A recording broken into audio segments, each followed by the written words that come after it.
The rhythmic tap of a cane echoes through a desolate street as Arthur, a man in a sharp white suit, walks with eerie composure. But the silence is deceptive.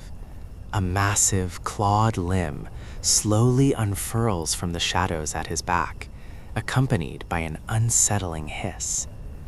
In a sudden, violent burst of power, a towering eldritch entity reveals itself, looming over the gentleman with terrifying intensity. Facing down the towering monstrosity, Arthur maintains his calm, greeting the horror with a polite inquiry that brings the tension to a grinding halt.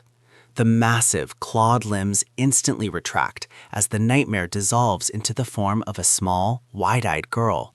The girl attempts to regain her intimidation, baring her claws and threatening to devour Arthur while assuming he's paralyzed with fear.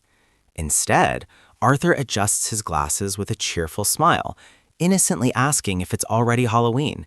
He sincerely apologizes for not having any candy on hand, a polite response that leaves the once menacing horror utterly deflated and speechless.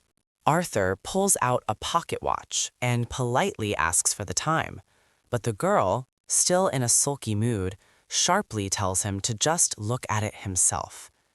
The tension shifts from awkward to soul-crushing as Arthur calmly reveals that he is, in fact, blind. Realizing her massive blunder, the once terrifying entity is left completely frozen, paralyzed by the sheer weight of her own dumb insensitivity. The chilling atmosphere instantly dissolves into domestic awkwardness as the girl stammers out an apology, which Arthur accepts with his signature composure. Nyx appears completely flustered, her terrifying eldritch aura replaced by the shy, wide-eyed expression of an embarrassed child. Glancing up at the crescent moon, he's shocked to realize it's already 9 p.m. It seems their strange encounter has stolen the entire evening. Shaking off his initial shock, Arthur regains his composure and politely suggests the girl head home. However, her hollow stare and ragged clothes underscore a tragic reality as she quietly admits she has nowhere to go. Struck by pity for the displaced entity, Arthur makes a fateful decision, offering the poor thing a place to stay, ignoring every rule of common sense regarding bringing strangers into one's home. Utterly baffled by his lack of fear, the girl questions Arthur's sanity, only for him to laughingly agree while offering her a place to stay. Realizing she has nowhere else to turn, she reluctantly follows the eccentric gentleman under the glow of the streetlights, her monstrous tails trailing behind his calm silhouette.